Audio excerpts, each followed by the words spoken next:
नमस्कार दोस्तों, welcome to my channel. इस चैनल पर हम बात करते हैं finance, mutual funds, tax planning और स्मार्ट इन्वेस्टिंग की, सिंपल हिंदी में, बिना हाइप और बिना कंफ्यूजन। तो चलिए आज के टॉपिक को क्लियरली समझते हैं। तो चलिए सीधा पॉइंट पर आते हैं, वो बड़ा सवाल जो बजट के बाद से हर एसजीबी इन्वेस्टर के दिमाग में घूम रहा है। क्या सॉवरेन गोल्ड बॉन्ड्स यानी एसजीबीज पर मिलने वाला रिटर्न अब भी टैक्स फ्री है या नहीं? इस एक सवाल ने काफी कंफ्यूजन क्रिएट कर दिया है, तो आज हम इसको एकदम क्रिस्टल क्लियर करेंगे। अब देखिए, इस नई चेंज को समझने के लिए ना पहले ये समझना जरूरी है कि एसजीबीज इतने पॉपुलर, इतने हिट हुए ही क्यों थे। आखिर ऐसी क्या खास बात थी इनमें जिसने इतने सारे इन्वेस्टर्स को अट्रैक्ट किया? इसका जो सबसे बड़ा अट्रैक्शन था ना, वो बहुत सिंपल था, एकदम सीधा सा हिसाब। अगर किसी ने एसजीबीज लिए और उनको पूरे 8 साल यानी मैच्योरिटी तक होल्ड कर लिया, तो जो भी कैपिटल गेन हुआ, मतलब जो भी मुनाफा हुआ, उस पर जीरो टैक्स। सही सुना आपने, बिल्कुल जीरो टैक्स, 100% टैक्स फ्री। और सबसे बड़ी बात, ये फायदा सबके लिए था। इससे फर्क नहीं पड़ता था कि बॉन्ड खरीदा कहाँ से है। तो चलिए अब आते हैं मेन पॉइंट पर। यूनियन बजट 2026 में फाइनेंस मिनिस्टर निर्मला सीतारमण जी ने क्या बड़ा चेंज प्रपोज किया है, क्योंकि यहीं से सारा गेम बदल जाता है। और ये स्लाइड देखिए, ये इस चेंज को बिल्कुल साफ साफ दिखा रही है। एक तरफ है पुराना रूल, सभी इन्वेस्टर्स के लिए टैक्स फ्री, और दूसरी तरफ है नया प्रपोज्ड रूल, सिर्फ ओरिजिनल सब्सक्राइबर्स के लिए टैक्स फ्री। देख रहे हैं, ये जो सभी से सिर्फ तक का सफर है ना, बस यही है पूरा गेम चेंजर। तो ठीक है, चेंज तो समझ आ गया, पर सबसे इम्पोर्टेंट सवाल अब ये है कि इसका असर आखिर पड़ेगा किस पर, कौन इससे अफेक्ट होगा? क्या हर एसजीबी होल्डर को टेंशन लेने की जरूरत है? चलिए इसको भी डिकोड करते हैं। देखिए, एसजीबीज खरीदने के ना मोटा मोटी दो तरीके हैं। पहले वो इन्वेस्टर्स जिन्होंने सीधा आरबीआई से, मतलब जब बॉन्ड नया नया इशू हुआ था तब खरीदा, इसे कहते हैं प्राइमरी इशू।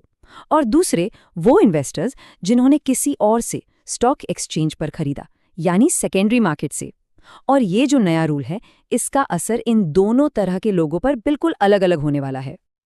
तो सबसे क्रूशल पॉइंट यही है, ये जो प्रपोजल है ना, ये सीधे सीधे उन इन्वेस्टर्स को टारगेट करता है जिन्होंने अपने एसजीबीज सेकेंडरी मार्केट से यानी स्टॉक एक्सचेंज से उठाए हैं। मतलब अगर किसी ने एसजीबीज किसी और से खरीदा है, तो इस नए नियम के हिसाब से मैच्योरिटी पर जो टैक्स फ्री वाला बेनिफिट था ना, वो अब गॉन, खत्म। ओके, तो अब इस कंफ्यूजन को हमेशा के लिए आइए खत्म करते हैं। आगे हम हर पॉसिबल सिनेरियो के लिए टैक्स रूल्स को एकदम क्लियरली ब्रेक डाउन करेंगे, ताकि कोई भी डाउट बिल्कुल भी ना बचे। और अब जरा इस टेबल पर नजर डालिए, ये बिल्कुल सब कुछ क्लियर कर देती है, दूध का दूध, पानी का पानी। गौर से देखिए, सिर्फ और सिर्फ पहले केस में, यानी जब बॉन्ड ओरिजिनल इशू में खरीदा गया हो और उसे मैच्योरिटी तक होल्ड किया गया हो, तभी कैपिटल गेन्स टैक्स फ्री रहेंगे।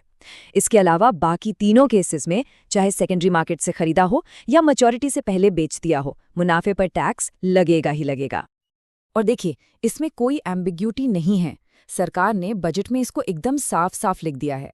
जैसा कि आप कोर्ट में पढ़ सकते हैं, टैक्स एग्जेम्पशन सिर्फ उन्हीं लोगों को मिलेगी जो दो चीजें करते हैं: ओरिजिनल इशू के टाइम सब्सक्राइब करें और उसे मैच्योरिटी तक कंटिन्यूअसली होल्ड करें। मतलब ये दोनों कंडीशंस पूरी होनी जरूरी हैं। एक भी मिस हुई तो बेनिफिट गया। अगर इस पूरे डिस्कशन से सिर्फ एक चीज याद रखनी है ना, बस एक चीज, तो वो अभी हम देखेंगे। ये इस नए रूल का पूरा निचोड़ है, सार है। तो टैक्स एग्जेम्पशन के लिए अब एक गोल्डन रूल बन गया है। समझ लीजिए, ये एक 2 स्टेप फॉर्मूला है। हर उस इन्वेस्टर के लिए जिसको टैक्स फ्री रिटर्न्स चाहिए, इसको फॉलो करना कंपल्सरी है। तो क्या है ये 2 कदम? Step 1, buy in original issue. इसका मतलब है कि बॉन्ड को सीधे आरबीआई से ही खरीदना होगा जब वो पहली बार लॉन्च हो। आप उसके फर्स्ट ओनर होने चाहिए। और स्टेप 2, होल्ड टिल मैच्योरिटी, यानी बॉन्ड को पूरे 8 साल तक, उसके रिडेम्पशन तक होल्ड करके रखना है। इन दोनों में से एक भी शर्त टूटी तो कैपिटल गेन्स पर टैक्स लगेगा। दैट्स इट, सिंपल और क्लियर। तो अब आते हैं फाइनल क्वेश्चन पर। क्या इस चेंज के बाद गोल्ड में इन्वेस्ट करने की स्ट्रैटेजी बदल देनी चाहिए? जवाब है हाँ, बिल्कुल। अगर आपका गोल एसजीबीज के थ्रू टैक्स फ्री मुनाफा कमाना है, तो अब रास्ता सिर्फ एक है। जब नया एसजीबी इशू आए तभी इन्वेस्ट करें और पूरे 8 साल तक वेट करें। सेकेंडरी मार्केट से एसजीबीज खरीदना कम से कम टैक्स फ्री रिटर्न्स के पॉइंट ऑफ व्यू से अब उतना अट्रैक्टिव नहीं रहा। तो दोस्तों, ये था एसजीबी के नए टैक्स रूल्स पर एक डिटेल्ड ब्रेकडाउन। उम्मीद है आपको सारी चीजें क्लियर हो गई होंगी। अगर आपको ये इन्फॉर्मेशन वैल्यूएबल लगी हो तो लाइक जरूर करिए। आपका एक लाइक मुझे और ऐसे इन्फॉर्मेटिव वीडियोस बनाने के लिए बहुत मोटिवेट करता है, राइट? अगर आपका कोई डाउट है, कोई सजेशन है या कोई ओपिनियन है तो नीचे कमेंट सेक्शन में जरूर लिखिए। और हाँ, इस वीडियो को उन लोगों के साथ शेयर करना मत भूलिएगा जो अपने पैसों को स्मार्ट तरीके से इन्वेस्ट करना चाहते हैं। और अगर अब तक चैनल को सब्सक्राइब नहीं किया है तो फटाफट कर लीजिए, क्योंकि यहाँ हम स्मार्ट इन्वेस्टिंग और फाइनेंशियल अवेयरनेस की ही बात करते हैं। Thanks for watching. एक छोटा सा डिस्क्लेमर, इस वीडियो में दी गई सारी जानकारी सिर्फ एजुकेशनल पर्पसेस के लिए है। मैं कोई सेबी रजिस्टर्ड इन्वेस्टमेंट एडवाइजर नहीं हूँ। स्टॉक मार्केट और म्यूचुअल फंड इन्वेस्टमेंट्स में मार्केट रिस्क होता है, तो कोई भी इन्वेस्टमेंट डिसीजन लेने से पहले प्लीज़ अपनी रिसर्च ज़रूर करें या अपने फाइनेंशियल एडवाइजर से सलाह लें।